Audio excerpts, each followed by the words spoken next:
প্রিয় ভাই ও বোনেরা, সবাইকে আন্তরিক শুভেচ্ছা এবং ধন্যবাদ জ্ঞাপন করছি। আমি জ্যোতিষশাস্ত্রী পণ্ডিত সান কিরণ হরে।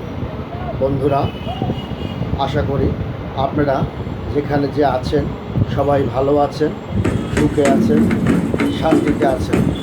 বন্ধুরা, আমি আজকে একটি নতুন বিষয় নিয়ে আলোচনা করতে চাচ্ছি এবং আমরা সবাই জানি অ্যাস্ট্রোলজির কিছু ধারা আছে এবং নিয়ম আছে যেগুলো পরিবর্তন হয় না বা পরিবর্তন করা যায় না। বন্ধুরা, আমরা জানি আমাদের নক্ষত্র হচ্ছে 27টি। যদি আমরা 1, 2, 3 এইভাবে ধরি তাহলে অশ্বিনী, ভরণী, কৃত্তিকা এইভাবে ধারাগুলো আসে। বন্ধুরা, আমি অ্যাস্ট্রোলজি বিশ্লেষণের জন্য আমি অন্যভাবে একটু বিশ্লেষণ করতে চাই। আজকে যে বিশ্লেষণটা করব তা জন্ম নক্ষত্রে গণ নির্ণয়। আমরা জানি মানুষের গণ একটি গুরুত্বপূর্ণ বিষয়। গড় নির্ণয় যদি আমরা করতে পারি তাহলে একটা জাতক বা জাতিকার কিছুটা ধারণা আমরা নির্ভুলভাবে দিতে পারি। যেমন ধরুন, গণ হলো দেবগণ, নরগণ, দেবারিগণ, এইভাবেই এর বিশ্লেষণ করা হয়েছে।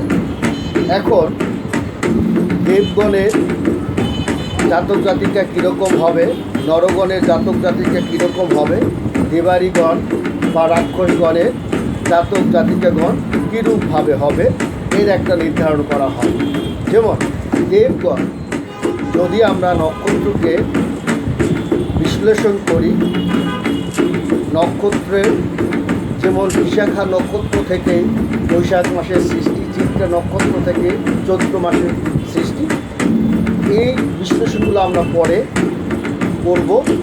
এখন আমরা যেটা করতে যাচ্ছি যে নক্ষত্রের বিশ্লেষণ। যেমন দেবগণ যে জাতকের হবে তাদের কোন নক্ষত্র,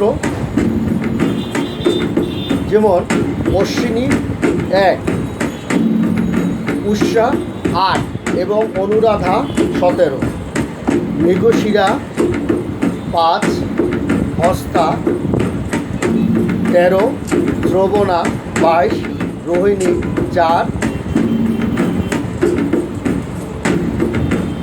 পুনর্বসু 7, স্বাতী 15, রেবতী 27, আদ্রা 6।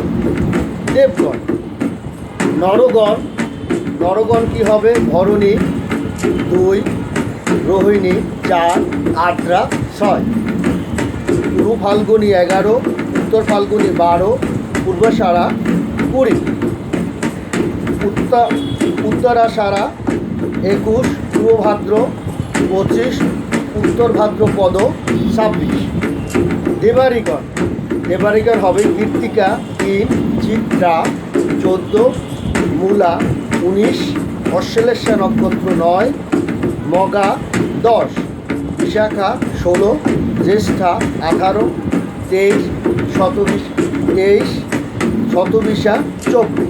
এইভাবে আমরা জন্ম নক্ষত্রে গণের নির্ণয় করলাম। বন্ধুরা, পরবর্তীতে আমি আরও বিশ্লেষণ দেব। ভালো থাকবেন, সুখে থাকবেন, শান্তিতে থাকবেন।